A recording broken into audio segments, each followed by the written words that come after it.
네, 안녕하세요. 저는 데브옵스 엔지니어 그리고 AWS 컨테이너 히어로 송주영입니다. 만나서 반갑습니다. 제2강 데브옵스 엔지니어의 역할입니다. 본 강의에서는 데브옵스 엔지니어의 역할과 갖추어야 할 것들에 대해서 알아보려고 합니다. 데브옵스 엔지니어의 역할은 무엇일까요? 데브옵스 엔지니어가 되려면 어떻게 해야 할까요? 더 나아가서 훌륭한, 뛰어난, 잘하는 데브옵스 엔지니어가 되려면 어떤 기술들을 갖추고 무엇을 공부해야 할까요? 정말로 생각보다 많은 분들이 데브옵스 엔지니어 커리어에 대해서 제게 묻는데 오늘은 이 궁금증을 풀어드리려고 합니다. 그리고 진짜 방향성이 정말 중요하거든요.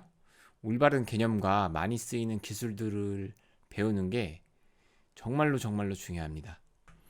자, 간단하게 이야기하면 데브옵스 엔지니어는 올바른 데브옵스 문화를 위해서 서비스 혹은 소프트웨어 라이프 사이클에서 반복적인 일들을 자동화하고 기술적인 문제 혹은 팀의 차이를 이 기술적으로 기술을 이용해서 예방하고 해소시키는 사람을 이야기합니다.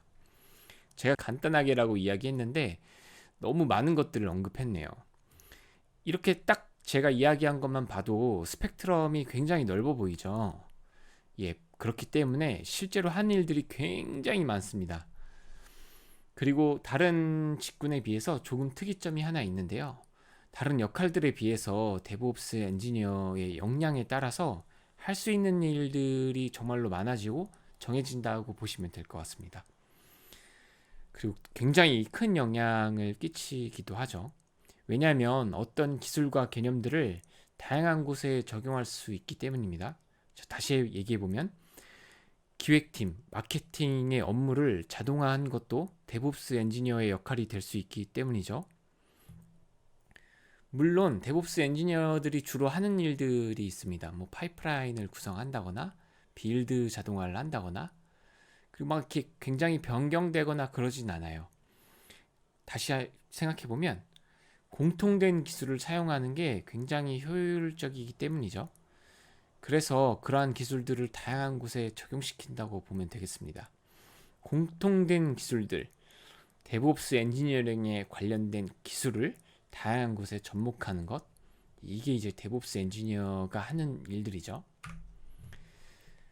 데브옵스 엔지니어가 갖추어야 할 능력에 대해서 두 가지로 정리를 해보았습니다. 첫 번째는 소프트 스킬이 있습니다. 보통 사회기술, 커뮤니케이션, 특성, 직업 속성, 소셜 지수 등 이러한 다양한 것들의 조합을 이야기하는데요. 얼마만큼 사람들이랑 결국 잘 지내고 사람들을 잘 다루고 정확히 이해하는지에 대한 능력을 이야기하죠. 두 번째는 테크니컬 스킬이 있습니다. 특정 일을 수행하기 위한 지식과 능력을 이야기합니다. IT를 예로 들면 프로그래밍 언어 작성 능력, 소프트웨어 설계 디자인, 서버 매니지먼트 등이 있겠죠. 조금 더 자세히 이야기해 보겠습니다. 소프트 스킬 중 제가 생각하는 첫 번째는 문제 인식입니다. 정확히 문제를 알아야 그에 맞는 해결책을 구현해낼 수 있기 때문입니다. 그리고 눈에 쉽게 보이는 문제도 있지만 정말 찾기 어려운 문제들이 많거든요. 아무리 뛰어난 기술적 능력을 가져도 문제가 무엇인지 모르면 예방하는 것도 개선하는 것도 굉장히 어렵죠. 항상 내 관점뿐만이 아닌 다양한 관점에서 문제를 찾아내고 이해하고 가설을 세우며 검증해야 합니다. 한정된 시간에서 훌륭한 선택을 내리고 그에 따른 집중을 하는 것도 굉장히 중요합니다. 데브옵스 엔지니어는 항상 바쁩니다. 그래서 무엇이 중요한지 선택을 내려야 할 때가 많습니다. 눈앞에 보이는 문제가 중요할 수도 있지만 때로는 몇 주, 몇 개월 이상을 봐야 하는 통찰력도 필요해요. 수많은 이런 선택지 속에서 결정을 내리는 것, 지금 해야 할 일과 잠시 하지 말아야 할 일, 일의 우선순위를 결정하는 것도 굉장히 중요합니다. 그런 안목을 갖추어야 합니다. 반드시. 내 기준이 아니라 팀의 기준, 우리 서비스의 기준으로 결정을 해야 합니다. 이게 결정이 결국 추측이 아니라 예측 관점으로 결정을 내려야 하는데요. 반드시 결정에 대한 기반 자료가 있어야 합니다. 좋은 결정을 내리려면 결국 우리 서비스의 본질과 가치를 알아야 합니다. 애초에 우리의 목적이 무엇이었는지 정확히 이해해야 합니다. 사용자, 즉 고객이 원하는 게 무엇인지도 알아야 합니다. 때로 고객은 고객 자신이 원하는 게 모르는 경우가 대부분이거든요. 그 부분을 빠르게 인지하고 그리고 빠른 피드백을 보여야 하죠.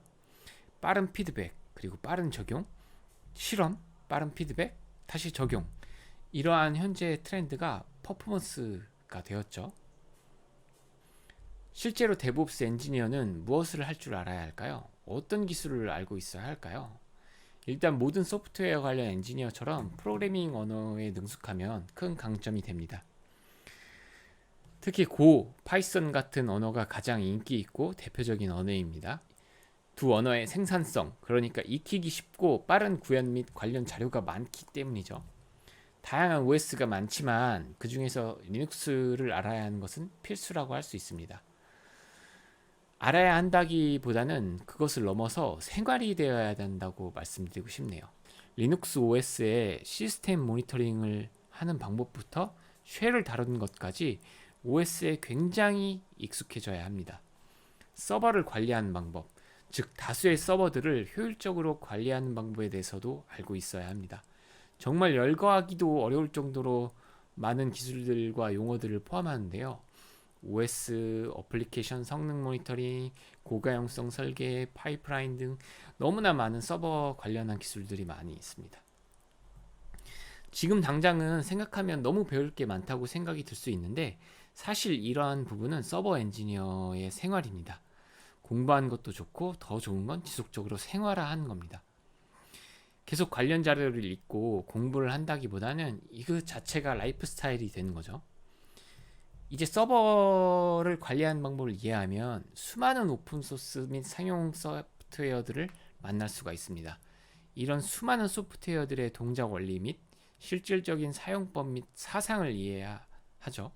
결국 어떤 문제가 생기면 어떤 소프트웨어 도구들을 사용해서 손쉽게 빠르게 해결할 수 있다 라는 팁부터 이런 거를 넘어서 MySQL 하나만 심도 있게 알아도 특정 분야의 전문가가 된 것과 같죠. 그리고 마지막으로 클라우드입니다. 클라우드 시대입니다. 심지어 지금도 계속 초구속으로 성장하고 있어요. 세계에서 가장 큰 IT 회사들이 클라우드 사업을 하고 있는 걸 보면 앞으로도 얼마나 성장할 수 있는지 예측할 수 있죠. 사실 클라우드가 있었기 때문에 데브옵스 철학이 진보가 되고 유행이 될 수 있었다고 해도 과언이 아닙니다. 규모가 궁금하다면 4개의 클라우드 회사 AWS, Azure, GCP, 알리바바 이 4개 회사의 매출과 투자 규모를 여러분들이 검색해 보시면 얼마만큼 크기인지 얼마만큼 엄청난 사업인지 알 수 있습니다. 저희는 먼저 인프라스트럭처 애즈 코드를 살펴볼 건데요. 먼저 한다는 건 그만큼 중요하기 때문입니다. 인프라스트럭처 애즈 코드, 줄여서 IAC, 코드로서의 인프라를 이야기합니다.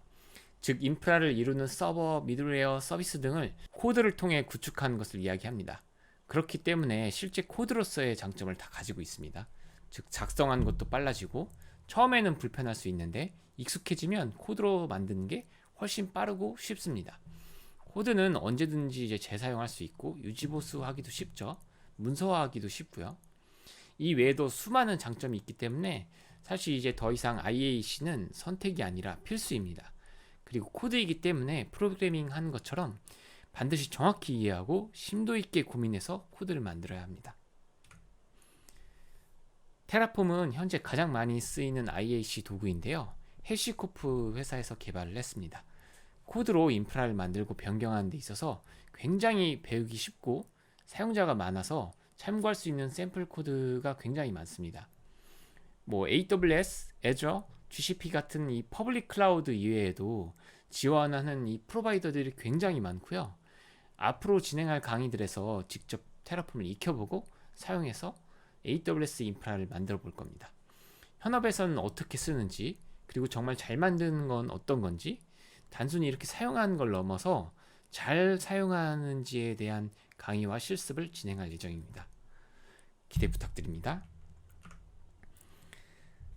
많은 분들이 제게 이런 질문을 해요. 공부를 도대체 어떻게 해야 될지 모르겠어요. 도대체 무엇부터 해야 하나요?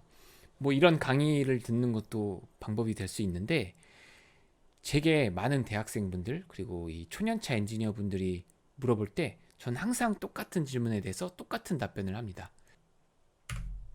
바로 지금 당장 무엇을 할지 모르겠다면 커뮤니티에 가입하는 것을 추천합니다. 그러니까 결국 무엇을 할지 모르겠다면 개발자, 엔지니어들 커뮤니티부터 가입하시는 걸 추천드립니다. 인기 있는 기술은 반드시 커뮤니티가 생성되고 사람들이 모이게 되어 있습니다. 지식 공유는 개발자들한테 그 무엇보다 중요한 것 중 하나이기 때문에 만약에 AWS 공부를 어떻게 할지 모르겠다면 AWS 커뮤니티를 찾아서 가입하고 모임을 참석하세요. 발표도 항상 주시하시고요. 그리고 질문하십시오. 많은 고민들을 담아서 진중한 질문을 하면 반드시 그에 따른 답변이 돌아옵니다. 이상 강의를 마치겠습니다.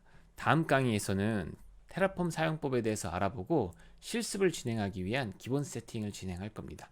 감사합니다.